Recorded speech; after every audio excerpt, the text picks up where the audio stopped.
아합이 엘리야가 행한 모든 일과 그가 어떻게 모든 선지자들을 칼로 죽였는지를 이세벨에게 말하니까 이세벨이 사신을 엘리야에게 보내어 말하기를 내가 내일 이맘때는 반드시 내 생명을 저 사람들 중 한 사람의 생명과 같게 하겠다라고 말하였습니다.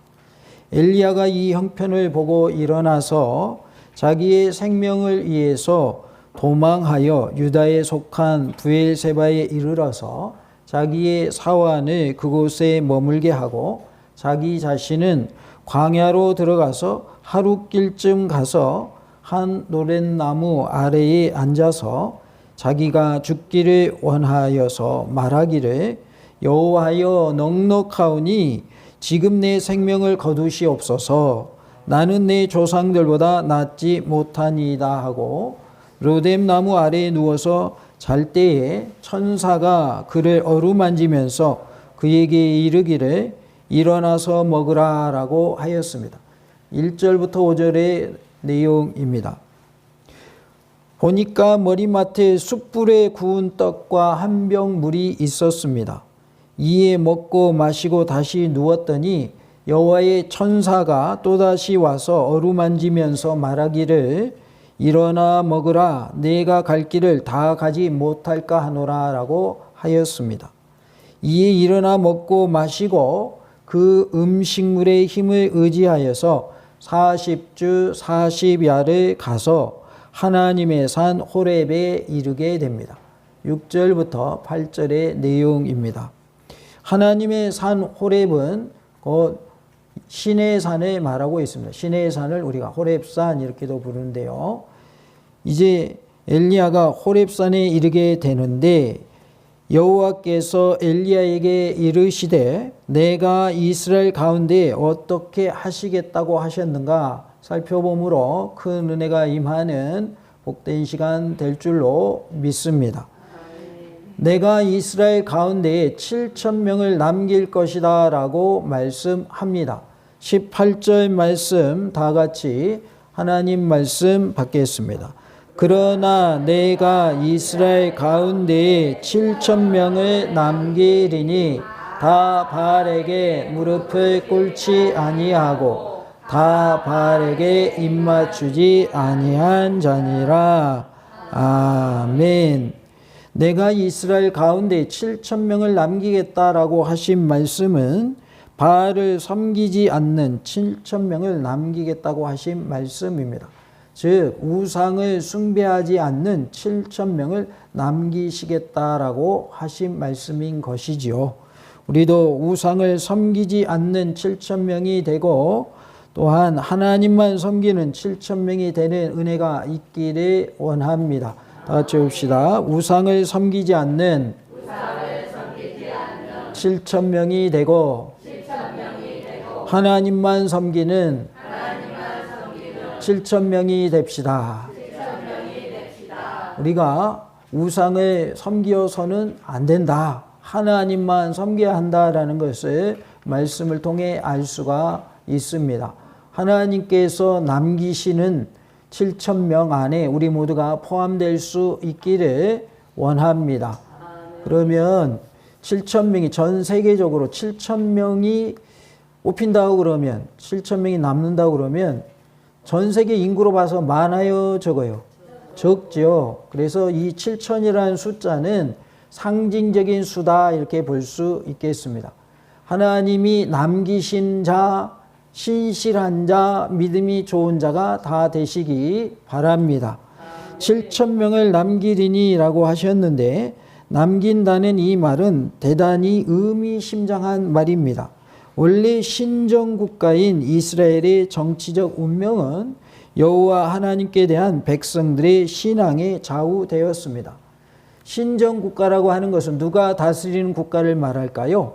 하나님이 다스리는 국가를 말합니다. 이스라엘 백성들이 하나님이 나의 왕입니다 하고 그렇게 잘 지내다가 주변 나라를 보니까 뭐가 있어요? 왕이 있거든요. 그러니까 우리에게도 뭐 달라고 그랬어요? 왕 주세요 해가지고 왕 제도가 생겼는데요. 원래 이스라엘 백성들은 하나님이 왕이신 백성들입니다. 그래서 이 이스라엘 백성들이 잘 되려면 어떻게 해야 하는가? 하나님 앞에서 올바른 신앙을 가져야만 했어요.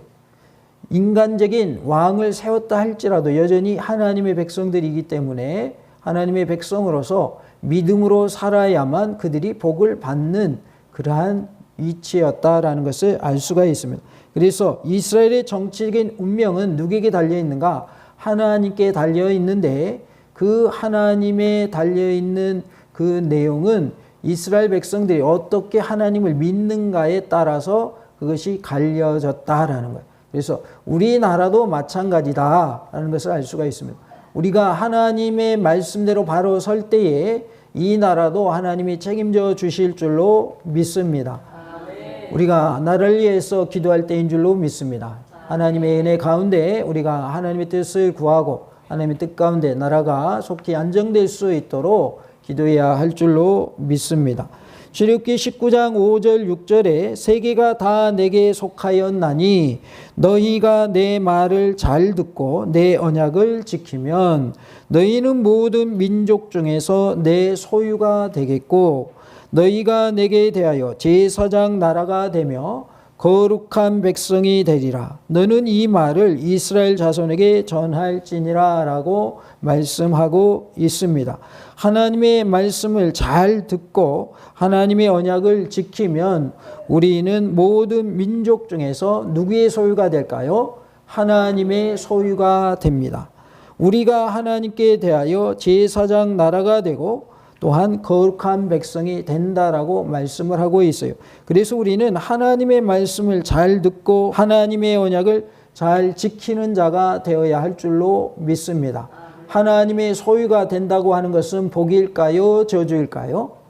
복입니다. 그렇기 때문에 우리가 하나님의 소유가 되어야 할 줄로 믿습니다. 하나님께 속한 자가 되어야 한다 그 말이에요. 말씀대로 행하는 자에게 하나님은 하나님의 백성으로 살게 하시는 줄로 믿습니다. 다 같이 봅시다. 하나님의 말씀대로 행하여 하나님의 소유가 됩시다. 하나님의 소유가 되지 아니하면 누구의 소유가 되는지 혹시 아세요? 마귀의 소유가 됩니다. 우리는 둘 중에 하나 속하게 되어 있지 중간은 없습니다.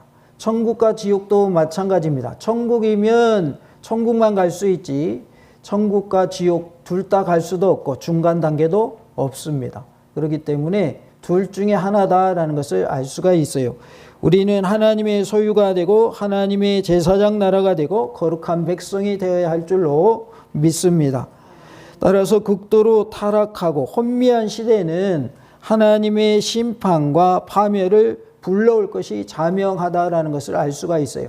우리가 하나님을 섬기지 아니하고 우상을 섬길 때 하나님의 무엇이 있다는 거예요? 심판이 있다라는 것입니다. 그러한 위기 속에서도 하나님께서는 공동체의 미래를 지속하게 할 소수의 무리를 항상 남겨놓으셨습니다. 노아의 때에도 보면 노아 가족 외에는 다 하나님을 섬기지 않는 모습을 볼 수가 있어요. 그러나 노아의 가족을 하나님이 남겨놓으신 것을 보게 됩니다. 하나님의 소유가 되는 우리 모두가 될 수 있기를 원합니다. 천국 가는 사람이 더 많을까요? 지옥 가는 사람이 더 많을까요? 잘 모르십니까? 지옥 가는 사람이 더 많습니다. 천국 가는 길을 좁은 길이라고 해요? 넓은 길이라고 해요? 좁은 길이라고 그러죠? 또 우리가 좁은 문 이렇게 표현을 하는데 천국에 들어가는 문은 좁단 말이에요. 그렇기 때문에 그리로 들어가는 사람이 많아요? 적어요? 적어요. 지옥 가는 문은 넓어요. 그래서 그리로 들어가는 사람들이 많아요. 이렇게 건물이 큰 경우에는 계단도 폭이 넓어요? 좁아요? 넓지요. 그러면 동시에 많은 사람이 오르내릴 수 있죠. 좁으면 어때요? 한 줄로 올라가고 한 줄로 내려온다 그러면 수많은 사람들이 그 건물 안에 있다 그러면 시간이 한참 걸리겠죠. 지옥으로 가는 문은 넓어요. 그래서 동시에 많이 들어가요. 그러나 천국으로 가는 문은 좁아요. 많이 못 들어가요. 그만큼 숫자가 적다는 비유입니다. 천국에 가는 사람이 많아요? 지옥에 가는 사람이 많아요? 지옥에 가는 사람이 많다. 그러나 숫자가 적으니까 에이 별로네, 나 숫자 많은 지옥 가야지, 그러면 돼야 안 돼요? 절대 안 됩니다. 지옥이 좋아서 많은 사람이 가는 게 아니고 믿는 사람이 적기 때문에 천국 가는 사람이 적은 거예요. 그러니까 우리가 많은 사람이 가니까 그것이 좋은가 보다 이렇게 생각하면 안 돼요. 세상에서도 옳은 길을 걷는 사람보다는 옳지 않은 악한 길을 걷는 사람이 있지요. 그들은 다른 사람들이 옳은 길을 가더라도 본인은 악한 길을 고집하지요. 그러나 그것은 좋은 일이 아닌 줄로 믿습니다. 특별히 자기가 권력을 가지고 있을 때에, 힘이 있을 때에 그러한 경우를 많이 보게 돼요. 왜냐하면 자기가 힘이 있기 때문에 악한 일을 해도 다른 사람들이 눈치 보고 말도 못하고, 말을 하더라도 그 사람 입을 어떻게 하면 돼요? 막아버리면 되거든요. 그러다 보니까 다 그런 건 아니지만 그런 사람이 있다는 거예요. 악한 사람들이 권력을 갖게 되면 그래서 자기 하고 싶은 대로 다 하는 거예요. 다수의 사람들은 선한 사람들이지만 피해를 보는 거죠. 그러나 그러한 모습은 좋은 모습이에요? 나쁜 모습이에요? 나쁜 모습이죠. 우리가 천국에 가야 되겠는데 천국에 가는 그 소수에 우리가 포함되어야 할 줄로 믿습니다. 7,000명 안에 다 들어가시기 바랍니다. 하나님이 남기는 자가 되어야 돼요. 하나님으로부터 우리가 선택받은 자가 되고 최후에 남는 자가 되어야 된다. 어디 갈 자로서? 천국 갈 자로서 남는 자가 될 수 있기를 원합니다. 남은 자들은 하나님의 주권적 택정하심 안에서 유지되고 보존된다는 은총적인 의미가 있습니다. 이 경우에 심판의 시대에도 불구하고 신실한 자를 남기셔서 하나님의 구속 역사를 지속해 하시는 하나님의 자비의 초점이 있다 하겠습니다. 아무리 시대가 악할지라도 하나님은 신실한 자들을 남기신다라는 거예요. 그래서 성경의 다른 표현에 보면 살아남은 구루터기라는 표현이 있습니다. 우리는 살아남은 구루터기가 되어야 할 줄로 믿습니다. 나무가 잘려지면 남아있는 것을 우리는 구루터기라고 그래요. 그런데 거기에서 싹이 나서 거기에서 나무가 또 자라게 되는, 이것을 살아남은 구루터기라고 합니다. 우리는 많은 환난과 핍박 속에서도 살아남는 자가 되어야 할 줄로 믿습니다. 남은 자는 하나님께서 죄인을 벌하실 때에 심판받지 않고 살아남은 소수의 사람을 말하고 있습니다. 다 같이 해볼까요? 남은 자가 됩시다. 남은 자가 됩시다. 사람들이 죄악의 길로 가고 지옥의 길로 달려갈 때에 뒤에 남은 자가 돼야지 그들과 함께 가는 자가 되면 안 된다 그 말이에요. 구별된 자가 되고 거룩한 자가 되어야 한다. 우리는 하나님이 기뻐하시는 모습으로 살아야 할 줄로 믿습니다. 이렇게 고난과 역경 중에서도 제약된 세상과 짝하지 않고 끝까지 하나님의 언약을 믿고 역경을 견디면서 믿음의 승리를 이룬 자들을 우리는 남은 자다 이렇게 말합니다.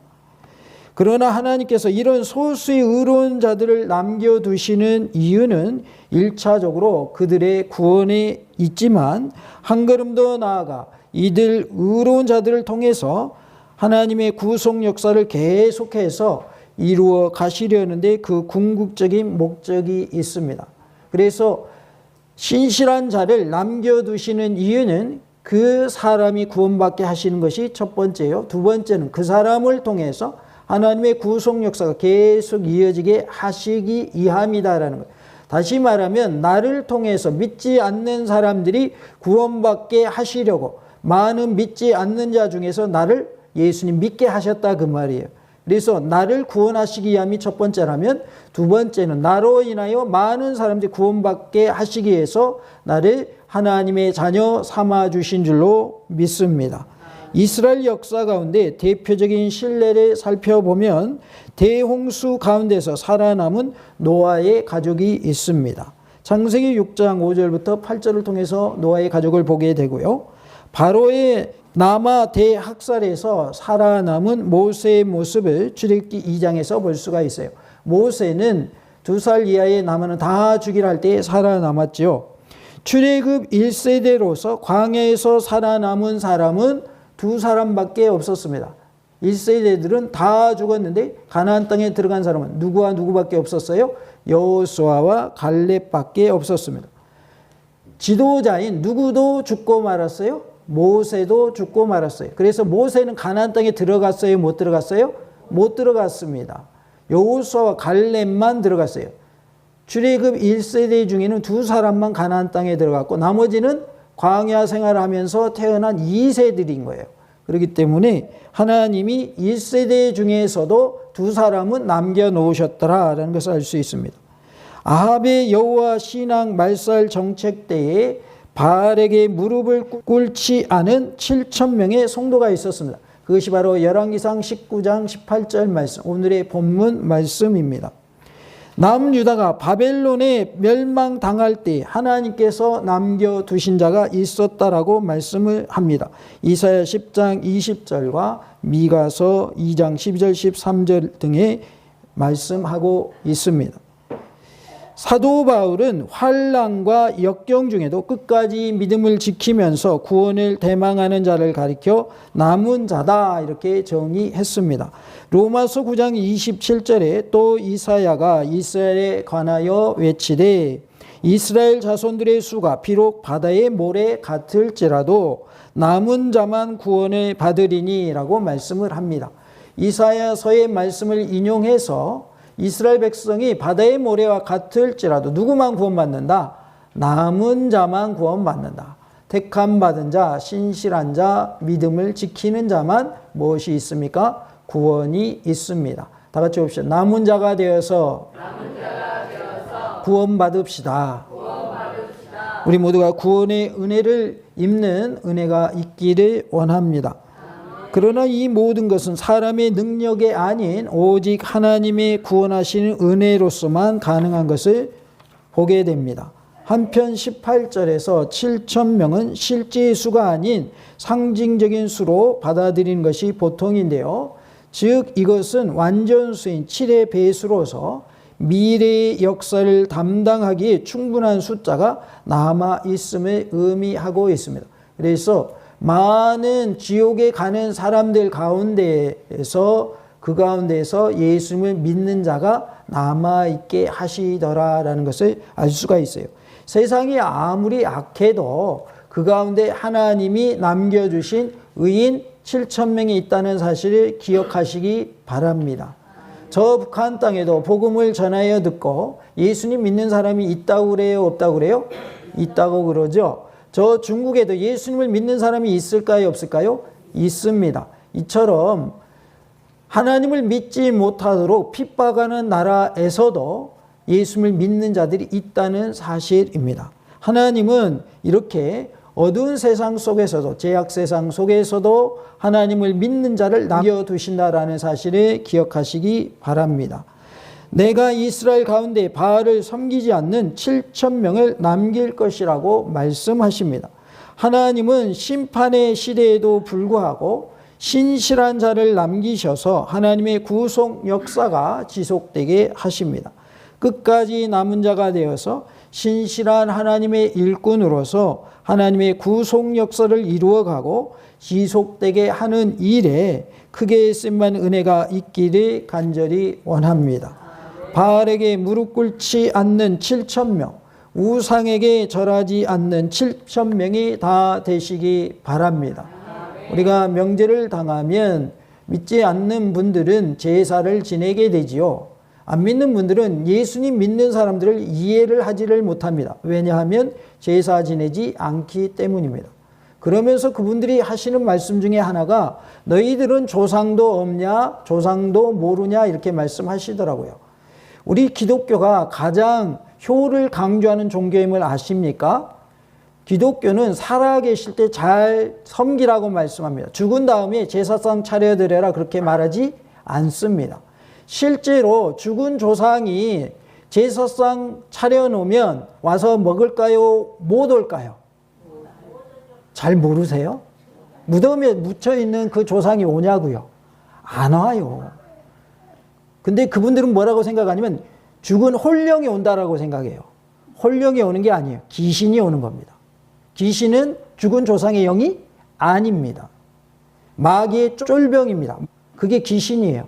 귀신이 와서 그 제사상을 먹는 거지, 돌아가신 조상이 갑자기 부활해가지고 아이고 잘 차려놨구나 그러고 먹고 가는 게 아니다 그 말이에요. 그런데 그것이 잘하는 것으로 안 믿는 분들은 아시는 거예요. 살아있을 때 잘하는 게 중요해요? 아니면 돌아가신 다음에 아이고 저는 불효자이오니 용서하시옵소서, 제사상을 상이 불효자라 차려놓았으니 먹고 가시옵소서, 이게 효자예요? 뭐가 효자예요? 살아계실 때 잘하는 게 효자지, 살아계실 때는 속만 썩이고 맨 말썽만 피우고 사고나 치고 그러다가 돌아가시니까 그때서야 상다리 불효자라 제사상 차려놓는 게 그게 효자입니까? 그건 아니지요. 근데 제사의 문제는 무슨 문제냐면 하나님과 우상의 문제이기 때문에 제사 드리지 말라는 거예요. 기독교는 가장 효의 종교예요. 살아계실 때 부모를 공경하라고 그랬어요. 내 부모를 공경하라 그랬어요. 어디 안에서? 주 안에서 공경하라 그랬어요. 교회 다니지 말라고 그러니까, 부모님이 가지 말라 하니까 교회 안 오는 게 효도예요? 그거는 아니죠. 왜? 주 안에서 효도하라고 그랬어요. 주 안에서 공경하라고 그랬어요. 그러면 평소에 부모님께 잘해야 돼요? 못해야 돼요? 잘해야 당연히 맞죠. 잘하면서 교회에 와야지, 평소에 잘하지도 못하면서 교회에 오는 건 또 맞아요? 틀려요? 그것도 틀린 거예요. 왜? 앞뒤가 안 맞잖아요. 하나님 섬기는 사람이 부모님 잘 못 섬긴다? 말이 맞아요? 틀려요? 그건 틀린 거예요. 왜? 말씀대로 안 살잖아요. 내 부모를 공경하라고 그랬는데 부모 공경 안 하잖아요. 그 사람이 무슨 예수님을 잘 믿는 사람이에요? 하나님의 영광을 가리는 사람이지. 그렇잖아요. 예수님 믿는 사람이 부모 공경해야 그것이 하나님 잘 섬기는 거지. 하나님의 말씀대로 살지 않으면서 하나님께 드림바 되었습니다. 거르방 그러고, 부모님 용돈 드릴 거 하나님께 바쳤습니다. 드릴 거 없습니다. 그러고 안 드리고. 그게 무슨 효도입니까? 그건 효도가 아니죠. 그래서 우상을 섬기느냐 하나님을 섬기느냐의 문제가 제사의 문제지 효도의 문제는 아닌 것입니다. 그렇기 때문에 우리는 하나님만 섬겨야 돼요. 다 같이 하나님만 섬깁시다. 우상이 꼭 제사 드리는 것만 우상이 아니에요. 다른 신을 섬기는 것도 우상이에요. 그래서 하나님만 섬기셔야 돼요. 예를 들어서 우리가 저 절에 가가지고 부처님 저 좀 도와주세요 그러고, 저기 무당 찾아가가지고 무당 나 어떻게 되겠는가 점 좀 봐주시오. 아이고 나 좀 위해서 굿 좀 해주시오. 그 다음에 교회에 와가지고 하나님 그러면 된다 안 된다? 안 된다 그 말이에요. 토정 비결도 보면 돼야 안 돼요? 안 되는 거예요. 타로 좀 보면 돼야 안 돼요? 안 되는 거예요. 화투 좀 보면 돼야 안 돼요? 안 되는 거예요. 하나님만 섬기셔야 돼요. 다른 거 하면 된다 안 된다? 안 되는 거예요. 하나님만 섬기는 것이 그게 하나님 섬기는 거지, 교회에 와서는 예배 드리고 다른 때에는 다른 신한테 물어보고 다른 신 섬기고 그건 하나님 섬기는 게 아니에요. 하나님은 하나님만 섬기라고 그랬어요. 나 외에 다른 신을 내게 두지 말지니라 그랬어요. 그러니까 하나님은 유일신 하나님이면서 하나님만 섬기기를 원하셔요. 그러지 아니하면 하나님은 뭐 하신다고 그랬냐면 질투하신다고 그랬어요. 하나님을 안 섬기고 다른 신 섬기면 하나님이 노하실까요? 아이고 괜찮아 네 마음대로 해 그러실까요? 노하십니다. 하나님을 섬기는 사람이 제대로 안 섬기면 하나님이 벌을 내리십니다. 그렇기 때문에 우리는 하나님 앞에서 부끄러운 모습이 없어야 하겠고, 혹이라도 우리가 연약하여 넘어지고 범죄할지라도 회개하는 은혜가 있기를 원합니다. 바알에게 꿇지 않는 7,000명, 우상에게 절하지 않는 7,000명이 되어야 한다라는 것을 말씀해 주고 있습니다. 다 같이 봅시다. 하나님의 구속 역사를 이루어가는 남은 자가 됩시다. 하나님이 남겨주신 남은 자가 다 되시기 바랍니다. 우리가 무엇이 좋은 것이 있으면 아껴둡니까? 다 그냥 없애버립니까? 아껴두죠.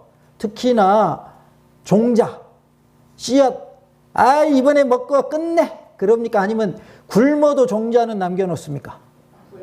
굶어도 종자는 남겨놓습니다. 왠지 아시죠? 종자가 있어야 다음에 심어서 또 먹고 살 수 있는 거예요. 지금 당장 굶더라도 종자가 있으면 마음에는 평안이 있어요. 왜? 또 심으면 또 열매가 맺혀서 그걸 먹고 살 거니까 걱정이 없는 거예요. 당장 조금 굶을지라도. 그러나 하나님은 우리 굶게 하시던가요? 안 굶게 하시던가요? 안 굶게 하셔요. 하나님이 하나님의 백성을 책임져 주심을 믿으시기 바랍니다. 그렇기 때문에 먹고 사는 것 때문에 하나님 버리면 안 되는 거예요.